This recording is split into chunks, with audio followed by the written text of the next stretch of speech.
Welcome to the Independent Republic of Mike Graham right here on talkTV. Well, what a day, ladies and gentlemen. I mean, I don't know where to begin. Prince Harry claims to have been beaten up by his own brother. He stole his thunder. He pushed him over. He fell on the dog bowl. He got some cuts and bruises on his back. And he broke his necklace.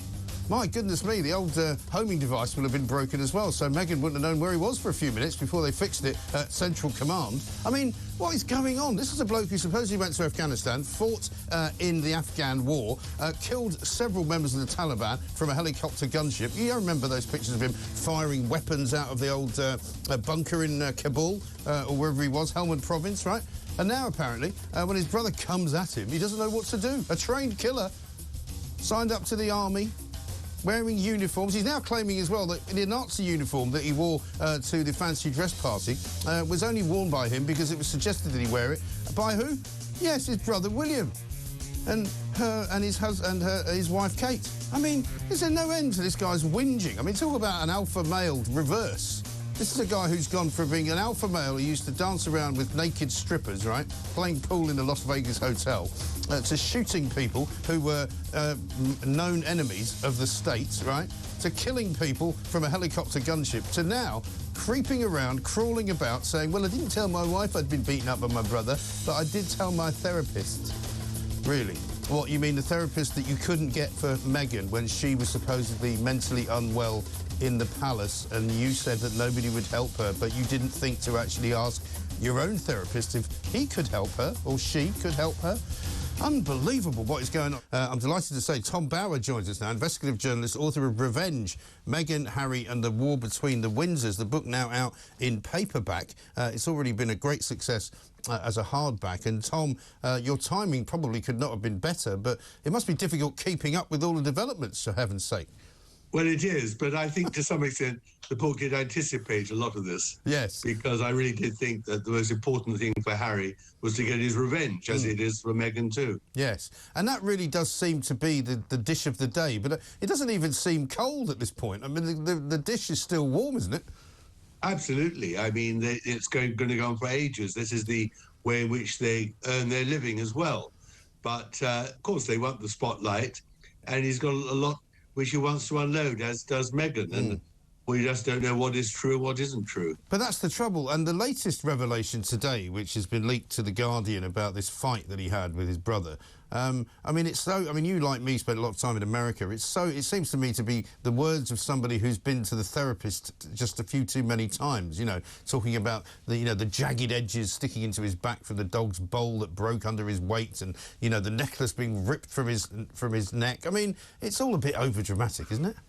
Well, of course it's not the therapist, it's the script writers. I mean, this is all very carefully written, rehearsed, and he's been taught how to say it properly with inflections, probably had a couple of takes on it all. Yeah. No, this is all the ghostwriter. This is Meghan, this is Harry, thinking how can they make the biggest impact? And they've been gestating this for months and months. And this is their time to really deliver. Yes. But whether it's true is another matter. And during the time when the first sort of leaks came out about the Netflix documentary, you know, we were taking it all quite seriously, and some of us were talking about the threats that were being made to the monarchy itself, and could the monarchy, you know, collapse as a result of some of the things they were saying, particularly the racist accusations and the suggestions that the whole of Britain is actually racist, you know, which I think a lot of people in this country found quite disgusting. Now I feel more kind of sort of whimsical about the whole thing, and I just think they're making themselves look ever more ridiculous. Well, I don't agree with you there, I'm afraid. I think that it's hugely damaging to the royal family. I think that outside Britain, in the rest of the world, it will have the ring of truth. And I think that they're scoring points all the time because nobody challenges Harry.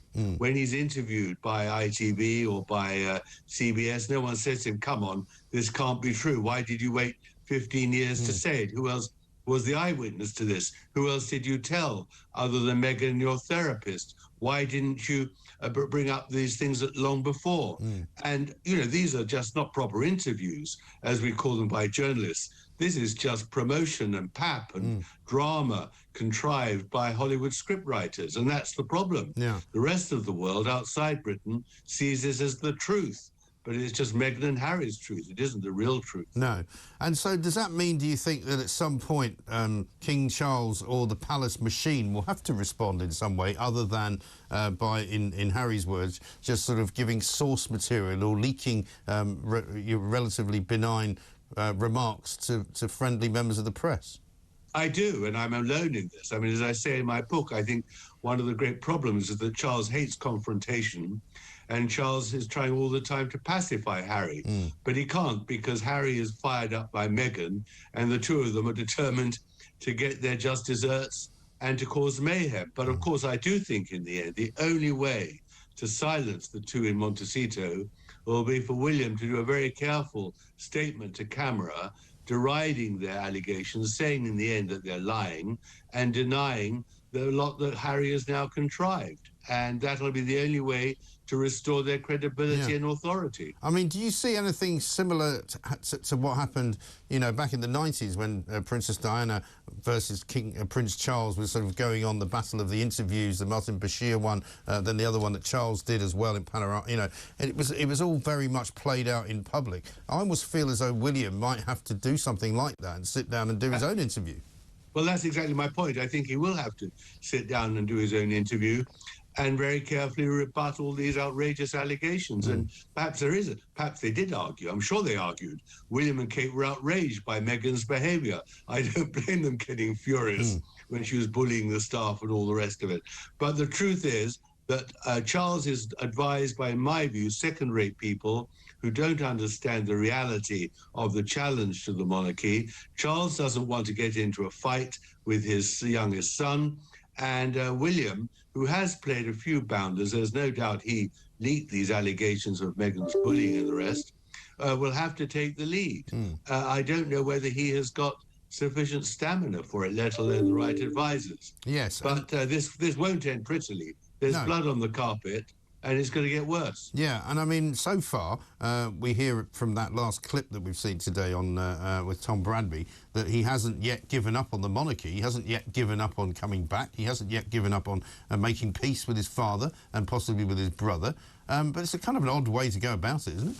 Oh, yeah, but we don't believe that. That's just written up by very clever PR people to keep the bubble blurred, but keep the cause bubbling. I mean, there's no truth in that. Of course, he knows it's all over, but he just wants to seem that he's the victim. But in this case, the victim is the aggressor. Meghan and Harry have declared war when they did the Oprah Winfrey interview and haven't stopped dropping bombs ever since. The palace is the victim. They're just sitting there taking it. And all the time, these very clever scriptwriters in Hollywood think, how can we stoke the fire? So they say, I want my brother and father back. Well, of course, it's ludicrous. But, you know, many people are convinced by it outside Britain, and that's the royal family's problem and Britain's problem. And how about your own experience, Tom? Because you would be presumably put in the camp by Harry and Meghan of the rotters, the people who write books about them, deliberately having been fed false information by the palace. You know, have you been accused of anything that they've accused others of? Well, no, because unfortunately or fortunately, my single email to the palace's press officer asking for a couple of confirmation of simple facts was ignored. Nobody in the palace deigned to talk to me. I just talked to Meghan and Harry's victims and their friends. The book is very well sourced. Of course they didn't complain because it tells the truth. The book actually is the only source of truth about Meghan and Harry. I mean, you really got to remember one thing about Harry. He is a man with real mental problems. He is the one who confessed to turmoil in his mind and all the rest of it, and need for a therapist for nearly 10 years now. And so, you know, he is a damaged man. And my sadness about it all is I do think he has behaved disgracefully and disloyally towards his family, and I do think he is being manipulated by Meghan, who is an outstandingly clever woman in plotting all this publicity and sales and a huge income. I mean, let us not forget, she's angry with her father for selling photographs of himself for $1,000, and she's reaping in $100 million, Yeah. doing exactly the same. Well, exactly, and he's often complained about people making money from his mother's legacy. Well, he's the king of doing that, because that's entirely what he's doing. And it seems incredible to me as well that in today's, latest development, one, he's supposed to be a man who was trained to fight the Taliban, but seems to be incapable of dealing with his own brother when he's confronted in a kitchen. He then also claims that he had to tell his therapist about it, and a therapist who presumably he couldn't tell about Meghan when he said when she was in the palace that she wanted help with her mental state, and nobody would give it to her. Well, you're absolutely right. And, of course, that is what makes this whole charade ludicrous, because if he'd be interviewed by a proper journalist, not a pat friend like Tom Bradby is proving to be, that would have been exactly the point they would put to Harry. How on earth can you imagine anyone to believe that William, who's weaker than you, could push you over with such violence and all the rest of it? But unfortunately, he is never challenged with those tough questions and embarrassing questions, because he chooses people who are going to just produce what he wants to say. And it really is all so orchestrated. It's unbelievable. And what will they say next, though? Because when they sort of run out of material, presumably they'll have to invent some other narrative that they can sell. Well, absolutely. I mean, they've got endless grouses and they've got endless complaints. And it's interesting how they've dropped the argument that he wanted privacy. They've stopped the racism argument. They've stopped so many of the things they started a year ago with in opera. Now they've found new areas of contrition. And I must tell you, once Harry's book has died and they've sold and made their money, Meghan's book is to come too. Of course. And she'll make revelations, inverted commas, and inaccurate claims against the Queen and Charles and Camilla. All these other people are bound to get shot at as well over the next coming months, because that's the only way the Montecitos can actually make their fortune and stay in the spotlight. Well, I hope you've got yet another update for us ready, Tom, because I think you'll need one by Easter, at the very least. Have a read of the book for the moment. The book's got a lot of revelations, will explain a lot. Thanks for having me. Excellent, excellent. Tom Bauer, the new book, Revenge, paperback, out today, of course, you can get it. And Tom, as he says, has not had to suffer the slings and arrows of abuse from Harry and Meghan, because everything in his book is actually true. Incredible stuff.